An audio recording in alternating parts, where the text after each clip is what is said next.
Hierdie is 'n ma en 'n mikrofoon. Welkom by hierdie episode. Los jou kind net 'n slag uit, of doen 'n bietjie minder of staan 'n bietjie terug. Dit is nie dalk frases wat jy gedink het jy op 'n ma en 'n mikrofoon gaan hoor van 'n ouerskapskenner nie, maar dit is van die dinge wat ons in 'n vorm vandag gaan hoor by ons kenner. Maar ek gaan dit sy julle meer vertel. Ek praat vandag met Stefanie Minnaar. Sy is 'n pastorale narratiewe terapeut van ouer-tiener harmonie, so sy spesialiseer veral in daardie verhouding tussen ouers en tieners. Ek is nou nog nie daar nie, my kinders is voorskool, maar ek het baie vriendinne met kinders in daai tweens, pre-teen, selfs tienerfase. So ek wil natuurlik self ook leer, en ek weet baie van ons luisteraars is ma's met tieners, of is dalk selfs oumas wat kinders het met tieners. So ek dink ons het soveel om by jou te leer, Stefanie. Vertel ons 'n bietjie van jouself en jou gesin. Dit was nou onlangs Moedersdag gewees. Ek verstaan jy het 'n Leë-nes. Ons het ook al 'n Leë-nes episode gedoen. Hoe was jou Moedersdag gewees? My Moedersdag was baie stil gewees, want my kinders is, my seun word 21 en my dogter word 22 en ek het hulle nie gesien met Moedersdag nie. Was jou Daarom hartseer? oproepe van hulle ontvang. Weet jy wat, dit is 'n vreemde seisoen om gewoon te raak aan dat jou kinders en dit is nie asof hulle kan kies waar hulle daai dag wil wees en dat hulle nie baie moeite hoef te doen. Ek verwag glad nie van hulle om huis toe te moet kom daai naweek nie, maar om hulle te laat gaan. En vertel van jou werk, wat presies is 'n pastorale narratiewe terapeut? Dis ook nie al wat jy doen nie. So wat doen jy presies? Ja, ek het nou gelag vir jou toe jy begin het en gesê het ouers, los net julle kinders 'n bietjie uit, want ek is ook 'n life coach en 'n neurocoach en 'n wellness coach en 'n career coach. Maar ek doen die tieners doen aanlyn assessering en dan kan ek hulle positiewe en negatiewe funksionering meet en ook die verhoudings met die vriende en die pa en die ma, en die ma se verhoudings kom baie keer laer in as die pa's. En toe ek nou vir die tieners begin praat, toe sê hulle ag Tanya, ek wens net my ma wil so 'n bietjie stil bly. En ek het so gelag want ek dink as my kinders daai assessering gedoen het toe hulle by my op hoërskool was, toe hulle in hoërskool was, sou dit dieselfde gedoen het, want ek is ook die ouer of die ma wat lief was daarvoor om elke dingetjie 'n preek of 'n lewensles te maak. Wel, ek voel klaar jammer vir my kinders, want hulle maat 'n podcast. Jy kan net maar dink hoe baie hou ek van praat. So ek het baie om by jou te leer. Gelukkig nou nog is hulle op die ouderdom waar hulle graag met mamma wil praat, maar ek weet dit gaan verander en dis hoekom ek als wil hoor wat jy sê. En ek glo ook dis belangrik, ons praat ook baie keer op hierdie podcast, die doel is tog om 'n onafhanklike kind groot te maak, wat hulle vlerke kan sprei, wat uit die huis uit gaan. So moeilik en hartseer is wat dit soms is, beteken dit tog jy het 'n mate van sukses behaal as jou kind sonder jou kan funksioneer. Dis wat jy wil bereik, so moeilik as wat dit is. Maar Stefanie, jy praat baie keer oor daai oorgang. Ek dink vir ouers en natuurlik vir die kind ook self, maar een oomblik voel dit nog jy het hierdie klein mense, hulle is so afhanklik van jou. Jy help hulle met soveel dinge en dan skielik is dit hierdie tiener wat jy nou nie meer so nodig het nie. So hoekom dink jy is dit vir ouers so moeilik om daardie skuif na die volgende fase te navigeer en dan nou te moet laat gaan? Hoeveel moet ek laat gaan? Hoekom is daai fase van tiener wees so moeilik vir ouers en die tieners self? Weet jy, in die laerskool is jy nog jou tiener, jou 10, 11-jarige se hero. But you go from hero to zero in 'n paar maande se tyd, wanneer daai tiener hoërskool toe gaan. En Daniel, net vir interessantheid, ons het in 1941 is die eerste keer is die woord tieners gebruik. Voorheen was daar kinders en dan is dit volwassenes. So jy tot die aand voor jou 13de verjaarsdag was jy 'n kind gewees en die volgende dag as jy 13 jaar oud word, dan is jy as 'n volwasse gesien, iemand wat verantwoordelikheid dieselfde het as 'n volwassene. En dan in die 1941 toe die konflik met die ouers begin het, so toe die kinders begin konflik met ouers het, hulle het emosionele uitbarstings begin kry en hulle het baie risiko's begin waag. Toe het hulle besef van daar's iets verander in die kinders en toe die woord tieners bygekom. Eers toe en ons 'n tiener se grootste behoefte is individualisering. En tieners word nie gemotiveer deur aardse besittings en goed wat jy vir jou tiener gee nie. Tieners word gemotiveer, nê, veral wanneer hulle in die hoërskool is, om meer vryheid te hê om hulle meer besluite vir hulle self te kan maak. So om jou vraag te beantwoord, 'n effektiewe ouer is jy wat aan daai jou tiener se dit is 'n oerbehoefte wat binne in hulle is, nê? En hulle hele menswees is om selfstandig en onafhanklik van jou as ouer te raak. En as ek so luister, dan klink dit ook so moeilik as wat dit dalk is en al die komplikasies wat daarmee gepaard gaan, is dit ook goed en reg en normaal en dis eintlik wat jy wil hê, want dit is daai tussenfase tussen hulle was nou 'n kind en nou moet hulle oor 'n paar jaar eintlik self alles kan doen. So daar moet tog 'n fase van groot groei plaasvind. Vertel ons 'n bietjie ook wat gebeur in hulle breine, want dis ook die tyd tog wanneer hulle gewoonlik begin belangstel in verhoudings en seksualiteit en natuurlik speel dit 'n groot rol en dis baie keer ook vir ouers uitdagend. Skielik het hierdie kind vol hormone en begin hulle in heel ander goed belangstel, goed en sleg. So wat gebeur in daai kind se brein en daai ouderdom? Dit kan tog eintlik vir hulle ook seker nogal oorweldigend wees en uitdagend, want jy's ook nie meer die mens wat jy was 'n jaar of 2 gelede as jy 'n tiener is nie, né? Ja, en jy verstaan ook nie wat binne in jou brein gebeur nie. En met jou lyf. Ja, interessante feit gou hierso gee. In die 1860s, nê, het puberteit, so wanneer die in ryp word jare gepraat, so wanneer die fisiese verandering in 'n kind se liggaam gebeur. Is in die 1860s was dit 16.6 jaar gewees. 2010 was dit 10.5 jarige ouderdom. Sure. En nou in 2026 is ek seker dit staan al hier by 9 jarige ouderdom. Ja. So die verandering in die brein begin 'n jaar voor die fisiese verandering begin. So dit is hoekom jy ouers kry al wat hierso op 8, 9 jarige ouderdom, dan sê die ma's, "Just like my, ek weet nie wat gaan aan met my 9 of my 10 jarige nie."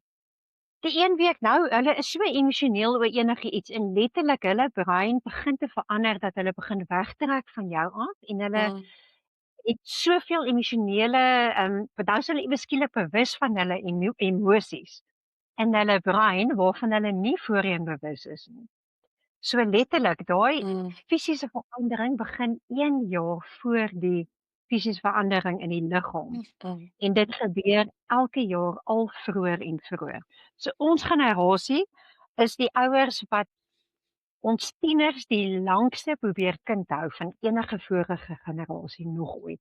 Ek dink vir my 'n groot uitdaging is die wêreld waarin ons leef. Ek dink baie ouers voel soveel soos wat hulle kinders sal wil vryhede gee, bly ons in 'n wêreld waar hulle dalk nie meer kan fietsry skool toe soos wat ons het nie. Ek was in graad 3 gewees toe kon ek al met my fietsie laerskool toe ry. Dit was wel nou in 'n plattelandse dorp, dit was in Potchefstroom, nou bly ons in Johannesburg. Daar's geen manier dat my kind in graad 3 kan fietsry nie. So hoe kan 'n mens nou vir jou kind geleidelik vryhede gee in 'n wêreld waar dit voel daar's net soveel gevare? Weet jy, dis 'n baie woording wat jy nou sê, want ons het ek is een van 'n tweeling en ons het in die laerskool al het ons seker omtrent 7 km fiets gery. En Saterdag wat ons nie atletiek byeenkomste gehad het nie, het ek en my broer daar in Morletta Spruit vir die hele dag afgedwyn en my ma het nie eens geweet waar ons is nie. So ons het ouderdomsgepaste risiko's geneem. Wat ongelooflik noodsaaklik is, want daar's 'n natuurlike afname van risiko neem as die tiener se brein begin verander. Want dit moet hulle voorberei om uit die nes uit te gaan en 'n nuwe lewe te gaan doen. Maar soos wat die lewe gevaarliker begin raak het, is dit 'n groot probleem want ouers het al hoe meer hulle tieners binne huis ingetrek en veral met sosiale media. Nou hoor jy van elke kind wat ontvoer word en dit raak vir jou so 'n ongelooflike vrees. Ja. En daai vrees het ons oor ons kinders en ons druk vir hulle 'n selfoon in die hand en sê maar julle mag nêrens alleen gaan buitekant toe nie, maar hier is 'n selfoon en nou maak jy jou kind oop vir die hele wêreld. Op jou kind se selfoon. En hulle neem nie ouderdomsgepaste risiko's nie. As jy die boek Anxious Generation lees, Ja.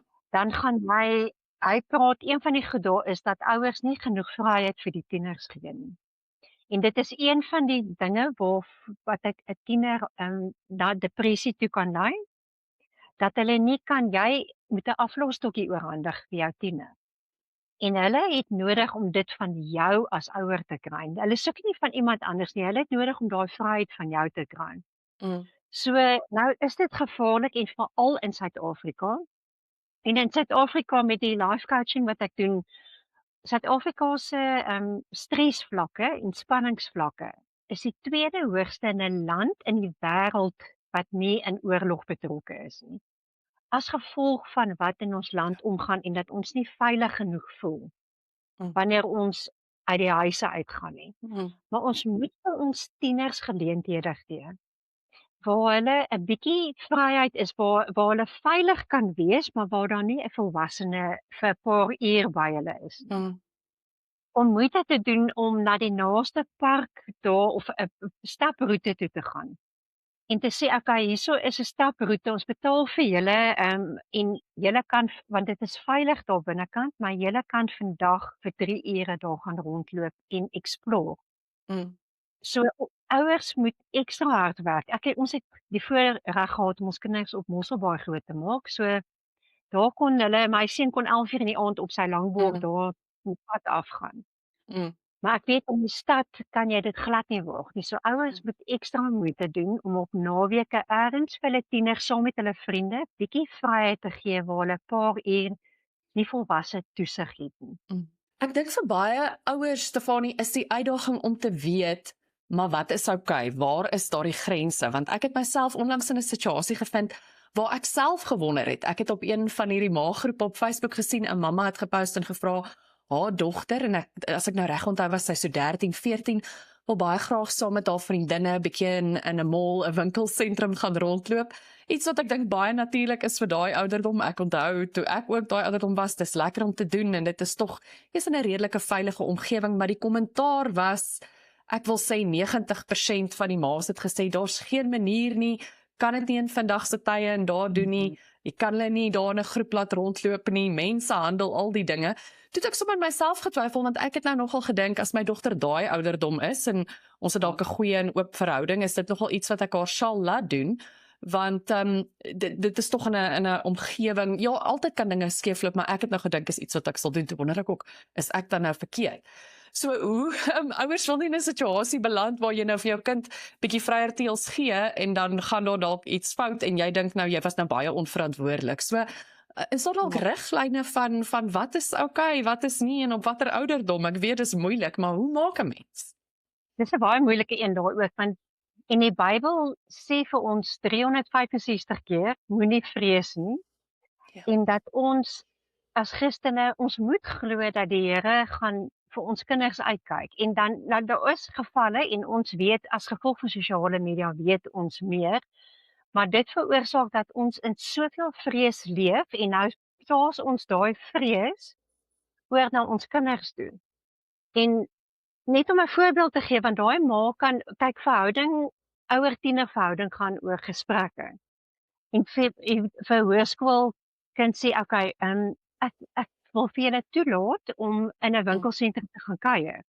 So kom ons begin, maak dit prakties. Kom ons begin, ek gaan daar by byvoorbeeld Mac and Bean sit en kuier, en dan kan julle daar gaan sit en kuier, en julle kan gefliek, maar ek is daar, maar julle beweeg in 'n groep. Julle is nooit minder as 3 meisies saam wat badkamers toe gaan nie. So, Dr. Phil, ek is altyd 'n groot aanhanger van Dr. Phil gewees, toe ek my kinders jonger was. En hy sê altyd, hoe meer verantwoordelikheid jy vir 'n kind gee, hoe meer verantwoordelik gaan hulle optree. So, ek kan nog 'n praktiese voorbeeld doen. Ek het met 'n ma te doen, ek het 'n werkswinkel in 'n huis aangebied in een van die groot plattelandse dorpe, en die vrou werk by die apteek. So sy sien Saterdag en Sondagoggende, as sy in diens is, hoeveel meisies vir die morning after pill kom vra.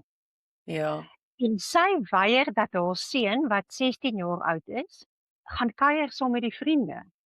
Want daar's gewoonlik drank, baie ouers sal nie omgee as hulle 16, 17-jariges drank daar het nie en toe ek vir haar vra maar dit is jou vrees, so jy kan vir jou kind sê, okay, kom ek laat jou toe om te gaan, maar hierso is die gevolge.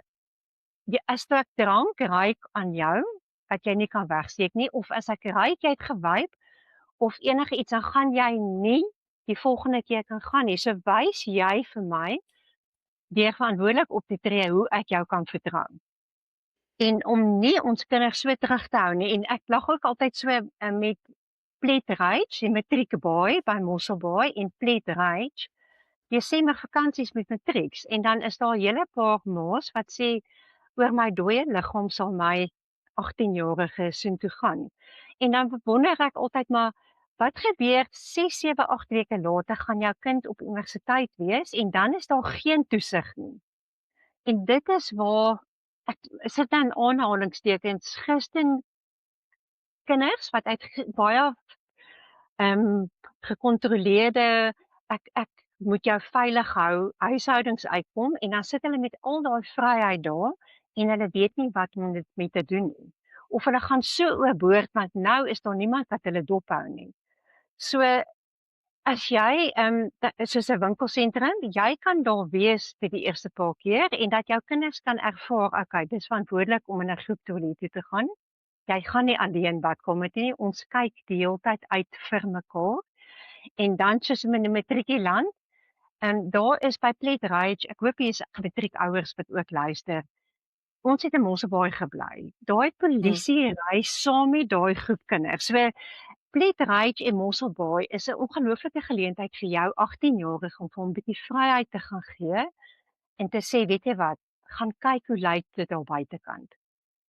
Want waar gaan kinders leer om vir hulle self uit te kyk en te besef, okay, dit wat ek nou gaan doen, kan 'n verskriklike nadelige effek hê. So, maar hulle moet in situasies kom waar hulle eintlik daai spier kan oefen, daai verantwoordelikheidsspier kan oefen.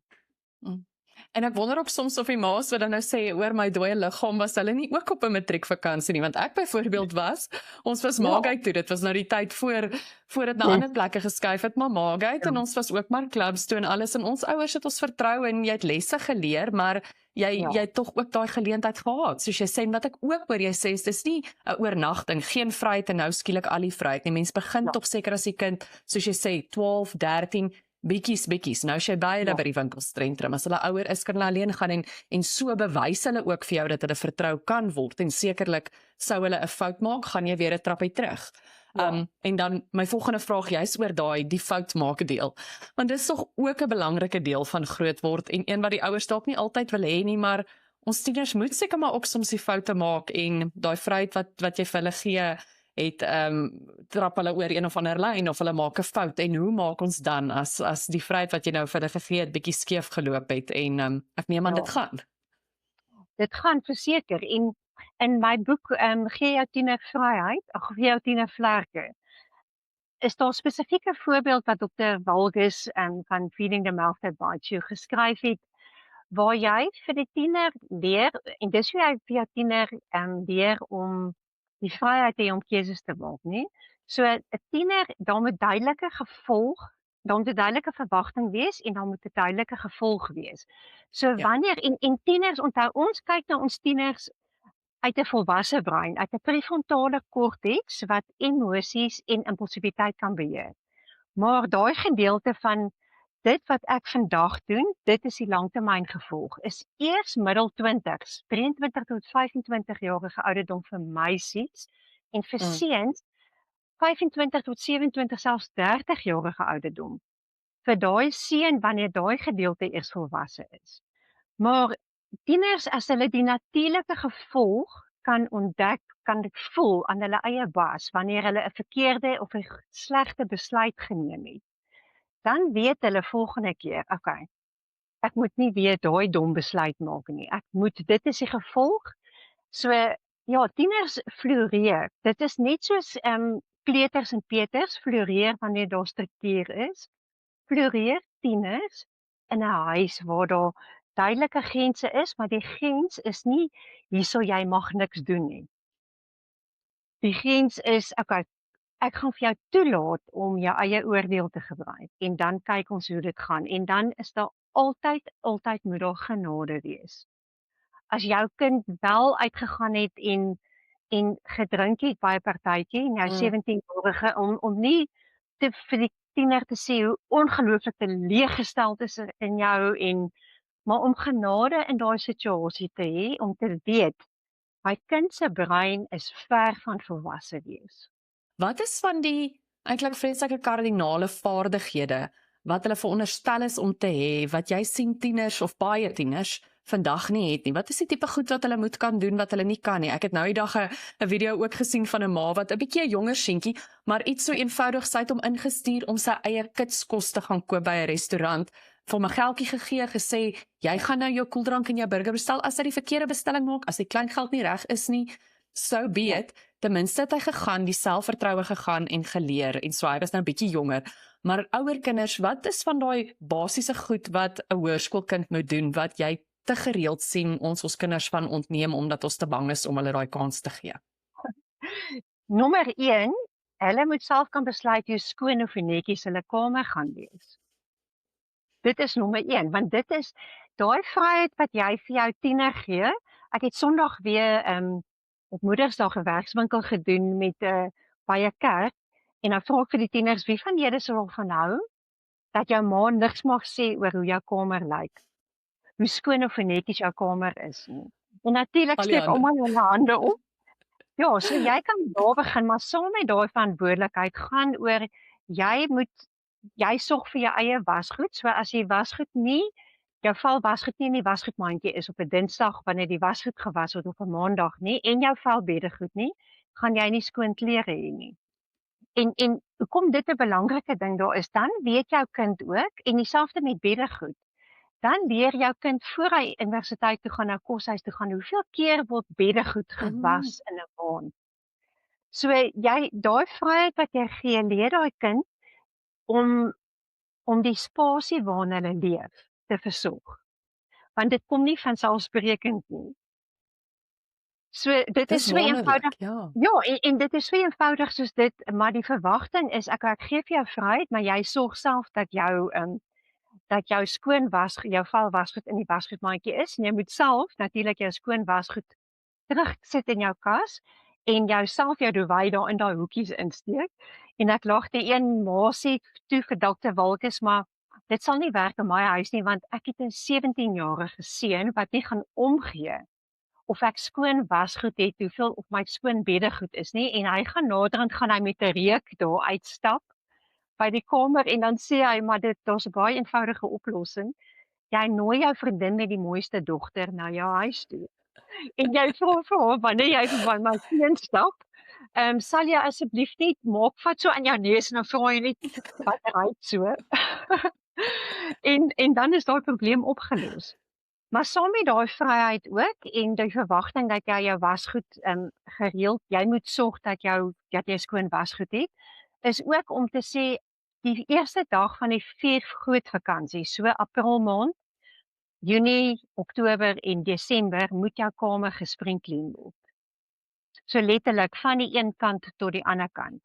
Nog 'n voorbeeld wat ek hier kan noem en dit skok altyd ouers en ek was so spyt ek het dit nie geweet, daai inligting geweet toe my dogter hoërskool toe is want my seun was in die koshuis gewees. So hulle het gereeld CSV by die koshuis gehad. Maar daar het baie skommelinge in ons kerk plaasgevind in daai tyd toe Zoe hoërskool toe is. En sy het gevra, haar vriendinne was almal in die Grootbraak gebly, of sy nie asseblief Vrydae-aande saam met haar vriendinne na haar kerk toe kan gaan nie. En ons het net altyd gesê, nee, ons gaan nie Vrydae-aande, wat moet ons daar doen en rondhang? So ons het haar gedwing om elke Sondag langs ons in die kerk te sit, en baie keer met 'n dik mond. En Dr. Walkes sê, laat jou kind kies, jou tiener kies waar hulle wil kerk toe gaan. Met die verwagting dat hulle moet 1 keer 'n maand moet hulle langs jou sit, so 1 Sondag in 'n maand. En die tweede verwagting is jou kind moet 1 keer 'n week by die kerk uitkom. So as jou kind se maat 'n fantastiese jeug op donderdae-aande het, laat jou kind saam met jou maats gaan doen moeite, laat jou kind saam met die maats vir Jesus gaan aanbid, want kan jy dink die gesprekke wat jy gaan hê, Jesus, hoe was die jeugaand gewees, waaroor het julle gepraat, in plaas van om 'n dikbek tiener te hê wat langs jou sit en sy verdwyn in haar kamer in want sy's moeg gewees, sy het laat gaan slaap en so daar's baie interessante vryhede ook om musiek te luister, jy het geen beheer oor die playlist wat jou tiener se vriende vir hulle aansteur nie. En Christenouers is ook altyd van daar is offensive musiek daar buitekant. Maar wanneer jy vir jou tiener sê, weet jy wat, ek gaan nie vir jou kontroleer, ek gaan nie jou beheer na die musiek waarna jy luister nie, want jy het in elk geval geen beheer daaroor nie. Jy kan luister waarna jy wil, maar die eerste ding is, as ons klaar jou musiek is te hard, dan moet jy oorfone luister. En in die tweede en jou tiener, jou jonger siblings mag nie offensive musiek luister nie. Maar dan het jy 'n groter effek, want dan kan jy jou tiener sit en musiek luister om sê, kom gee vir my 'n bietjie asseblief, wys gou vir my 'n bietjie jou playlist. Ek wil 'n bietjie hoor, nee, ek is nuuskierig oor die musiek waarna jy luister. En dan kan jy fantastiese gesprekke oor die musiek hê. So hoe meer vryheid jy gee, maar jy moet dit met 'n riglyn gebruik, hoe meer invloed gaan jy op jou tiener kan hê, om hulle te lei in daai vryheid wat jy vir hulle gee. Ek hou so van wat jy sê, want alles daar is vryheid, maar saam met die vryheid gaan verantwoordelikheid. Dit is nie net doen nou maar net wat jy wil nie, daar is riglyne, en dan ook 'n langer termyn, soos jy sê, daai kwartaallikse spring clean, of saam met ons een keer 'n maand in die kerk kom, en die deurlopende kommunikasie, dit is nie net laat gaan nie. En natuurlik maak dit 'n ouer se werk ook makliker, want as jou kind hulle eie wasgoed moet doen, dan hoef jy dit nie te doen nie, en dan het mens meer tyd ook vir jouself, en vir jou en jou kind se verhouding, en jou en jou eggenoot se verhouding, so dis regtig 'n wen-wen vir almal. Dan Stefanie, wil ek ook bietjie hoor oor skoolwerk. Hoeveel vryheid het kinders daar nodig? Want ek het so bietjie 'n doring in die vlees vir ouers wat toesprake vir kinders skryf. Dit voel tog vir my eerder 'n swakker toespraak, maar die kind het dit self geskryf, as hierdie wonderlike ATKV toespraak wat pryse wen, maar 'n professionele skrywer het dit gedoen, veral seker hoërskool. Maar nou kan ek dink daar's ma's wat sê, maar my kind leer nie. Hy gaan nie deurkom as ek nie ingryp en help nie. Wat is daai balans daarso? Daai van wat jou kind presteer, hoe jou kind daai toespraak gaan doen, alles gaan meer oor ons, jou as ouers se trots, as enige iets anders. Want as hy dit suksesvol doen of goed doen, dan wys dit jy's 'n goeie ma. Ja, dit is 'n groot ding daai om vir jou kind, want die verantwoordelikheid en aanspreeklikheid in die laerskool is teenoor jou as ouer, wat skoolwerk aanbetref. Maar wanneer jou kind hoërskool toe gaan, dan moet daai tiener die verantwoordelikheid en aanspreeklikheid van hulle skoolwerk op hulle self neem. En die enigste manier hoe dit gebeur is as 'n ma daai aflosstokkie van skoolwerk vir jou tiener gee. En in graad 8 tel punte vir niks nie. So laat jou kind, al moet hy 'n toets of 2 dop, jou kind gaan verseker nie die dom een in die klas wil wees wat 'n toets gedop het nie. Maar jou kind moet met skoolwerk en hulle leer, okay, as ek nie nou betyds begin leer nie, dan doen ek swak in my toets en dan sê die juffrou daarvoor, dan weet almal ek het die toets gedop. Jou kind met natuurlike gevolge moet jou kind leer. Ja. En alles wat jy vir jou kind doen, wat jou kind self kan doen. En nou praat ek wil gou net 'n voorbeeld noem, want ek is 'n doener ma. So ek dink terwyl ek doen nie, en vir my is die lekkerste is om 'n kombuis skoon te maak. Ek maak eerder 'n kombuis skoon waar 20 mense geëet het as om vir 10 mense kos te maak. Maar wat dit gedoen het is, ek het nooit gewag vir my kinders om in die kombuis te help nie. En toe my dogter in graad 11 kom en ek besef, maar sy gaan oor 'n jaar en 'n half gaan sy alleen in 'n woonstel bly of in 'n koshuis wees, dan gaan sy vir haarself moet sorg dat ek haarself dwing om skottelgoed te was en dan daar trek sy handskoene aan en sy maak sulke gek reaksies, want sy gil hom mos dood vir die stukkies kos wat rond lê. En daai tyd toe sy jonk was en sy my so graag wou help. 'n kind wil mos baie graag help, nie? Myne is nou daar. ja, was dit vir my vinniger om dit self te doen. En Ja. my Achilles, dit is my grootste Achilleshiel in ouerskap gewees, omdat ek 'n doener is. En ek het te Mm. veel goed vir my kinders gedoen wat hulle self moes gedoen het van 'n baie jonger ouderdom. Mm. Ek het al 'n frase gehoor, ek vermoed jy gaan nie mee saamstem. Moenie iets vir jou kind doen as hulle dit self kan doen nie. Ja, As jy weet hulle kan hulle vetter, soos my dogtertjie nou, sy 6, ja, sy kan haar hare self vasmaak. Dit lyk nie altyd baie goed nie, maar sy kan. So ek probeer ja. maar wegkyk as daai ponyster so skeef en alles, want die trots wat sy het om dit self te doen, ek het dit tog al ter harte geneem en ek neem aan dit bly so as hulle ouer word om hulle eie afsprake te kan maak. As hulle die toespraak self kan skryf, laat hulle Ja. hom self skryf eerder as wat iemand anders vir hulle 'n beter een skryf. En nog 'n interessante, Julie Lifcott Himes, sy het 'n boek geskryf, How to Raise an Adult. En een van daai goed is wat 'n 18-jarige moet kan doen, is om met vreemdelinge te praat. Ja. Want ons kinders weet nie, en na ek daai boek gelees het in 2020, het ek vir my kinders, as hulle moes doktersafsprake maak, of 'n tandarts toe gaan of dokterafspraak, dan sê ek vir hulle, bel julle. Want ek het van my stoel afgeval of ek het gelê in bed lees en my seun het geld gespaar om 'n langbord te koop. En ek sê vir hom, weet jy, hy wil die Vrydagmiddag gaan. Ek sê vir hom, nee Philip, ek lê nou te lekker en ontspan op 'n Vrydagmiddag. Vind jy eers uit by watse winkels ek 'n langbord kan koop, want dit was einde 2020 gewees.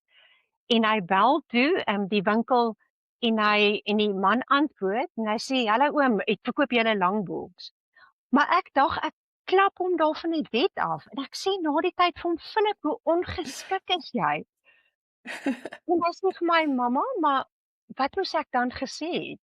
Oh, dit is soos 'n glas koue water wat iemand in my gesig gooi en ek besef my hy het geen idee wat jy doen in so 'n situasie nie, dat jy bel en sê, hallo oom, ek is Philip Minnar, nê, en ek wil graag 'n langbord koop. Het oom voorraad in die winkel? Maar ons dink dis common sense vir ons kinders om te weet, maar hulle weet dit nie. Hulle is bang ons maak ons kinders groot, jy praat nie met vreemdelinge nie. Dan kom hulle op universiteit en hulle het geen die vrymoedigheid om met hulle dosent te gaan praat oor 'n probleem wat hulle het nie, want hulle weet nie hoe om met 'n vreemde volwassene te praat nie. So dit is 'n baie groot ding daar. Dit laat my ook nou weer dink aan toe ek 'n nagraadse journalistiekgraad gedoen het. Nou jy het 'n voorgraads iets geswat en dan kon jy die journalistiekgraad gaan doen en die dag toe ons daar instap toe hoor ek by een van die sekretarisses wat daar werk, sy antwoord toe die foon en ek vra uit en sy sê hulle het so half 'n interne reël in die departement want dis nou jong mense van 2021, as die se ma en pa bel en vra, my kind wil graag journalistiek kom doen, hoe sê ek hulle goed, dan plaas hulle aansoek sommer al so 'n bietjie een kant toe, want hulle sê, jy kan nie ernstig wees om 'n joernalis te wil word, as jy op 21 nog jou ma laat bel om vir jou uit te vind oor die graad nie, jy moet in daai tyd self bel, sê, ek is so en so, wat het ek nodig, dit, en ek dink dis dalk ook iets waardevol om vir studente te leer, dat mense let op sulke goed, en dit, as jy daai vaardighede op skool al kan bemeester, dan het jy regtig net 'n groot voorsprong bo die ander. Ons tyd is nou al min, maar ek wil so amper ten slotte hoor, daar is dalk nou plekke waar die ouer en die kind is tieners, maar die verhouding is sleg. Dis 'n rebelse tiener en die ouer gaan sê, maar ek probeer hulle goed toelaat, maar elke keer loop dit net skeef, hulle misbruik die geleenthede of daar is nie kommunikasie nie. As daar regtig 'n slegte verhouding is tussen 'n ouer en 'n tiener, Stefanie, waar begin 'n mens om dit te probeer heel maak? Kan jy weer terugkom op 'n pad van vertroue, kommunikasie en bietjie daai leiding en vlerke weer gee? Ja, dan sê jy as ouer, dan is jy vulnerable en sê, weet jy wat nie, ek is nie 'n gebore ma nie. Ek het toe ek jou gehad het ek leer, jy leer vir my, ek leer saam met jou hoe om 'n ouer te wees en weet jy, dit is baie verskriklik. Kom ons kan nou niks verander in die verlede nie, maar kom, ek wil hê dat ek en jy om 'n tafel sit, nê? En dan werk ons riglyne uit en ons kyk net dat ons albei hier vorentoe of ons op 'n beter manier met mekaar kan kommunikeer. En ja, ons gaan kwaad raak, maar dat ons weet, dis okay om kwaad te raak, maar ons bly lief vir mekaar. En na die tyd gaan daar altyd weer vrede wees, maar dat ons vir mekaar, maar dit is 'n gesprek, jy gaan eers moet vulnerable wees en vir jou kind om verskoning vra dat jy die hele tyd ooreageer en jy wil graag jy wil graag jou kind vertrou en selfstandig maak sodat hulle as 'n jong volwassene in die lewe kan kom waaroor jy nie hoef bekommerd te wees nie en dat hulle gaan weet. Want 'n kind wil van die ouer af weet. Ek vertrou Mm, jou om goeie besluite vir jouself te gaan maak. mm, dankie. Het jy nog enige iets wat jy wil byvoeg wat jy dalk nou nog nie oor gepraat het nie? Kan ek net gou maar ek het 'n AA gebed geskryf vir ouers, kan ek Asseblief. afsluit daarmee? Ja, ek gaan jou eers vra om vir ons te vertel wat het jy by jou eie ma geleer en die gebed is vir my so mooi so ek wil hê ons moet dit heel aan die einde doen. Dan kan ons sommer daarmee afsluit. So vertel my eers gou van jou eie ma Stefanie, wat het jy by haar geleer? My ma het my geleer van om altyd positief te wees, om altyd die silwer randjie te sien en om hard te werk. Om nie te wag vir ander mense om dinge vir jou te laat gebeur nie, maar om wat jy bepaal self wat gaan gebeur. So om nie en om die moed te hê om nuwe dinge te probeer. Veral in besigheid het my ma dis regtig vir my rolmodel daar gewees. Sjoe, waardevolle lesse, dankie. En as jy dan vir ons met jou gebed kan afsluit asseblief. AA gebed vir ouers en dit is 'n uittreksel uit my A tot Z ouerhandleiding vir ouers. Here, gee asseblief vir my die vrede om my tiener te aanvaar net soos hy is. Die moed om dinge vir myself te verander. Die wysheid om te weet wanneer ek raad moet gee en wanneer ek moet luister. Die vermoë om een dag op 'n slag te leef. Spesiale oomblikke met my tiener wat ek kan koester. Die krag om vas te byt deur die storm en drangjare. Die vermoë om te kan sê this is not about me. Die vermoë om letting go and letting God. Sodat my vrou wees, my ma wees kan laat gaan wanneer die tyd kom. Sodat my tiener haar mens wees kan ontdek in u koninkryk en u haar kan gebruik vir mans well-being vir ewig en ewig. Amen. Amen. Daarmee kan ons afsluit. Baie dankie en dankie dat jy jou jarelange kennis as 'n ma wat nou al hierdie pad gestap het met ons wat dalk vir wie dit voorlê of wat dalk in die middel daarvan is dat jy dit gedeel het en nie net hier op 'n maande mikrofoon nie. Ek volg natuurlik ook ouer tiener Harmonie. Ek leer baie en dit maak my eintlik ook opgewonde. Dis dalk wat ek vir jou wil sê dat ek soos jy sê die storm en drangjare, mense kan tog so bang praat oor tienerjare, maar as ek so na jou luister en mens dink aan hierdie planne en idees wat jy saam met jou tiener uitdink en hulle wat begin onafhanklik word, dan is daar tog iets baie mooi daarin en dit laat my nogal uitsien daarna. So dankie vir jou wat so positief oor tiener wees praat ook. Baie dankie en dit was my regtig 'n voorreg geweest. Baie dankie vir die geleentheid.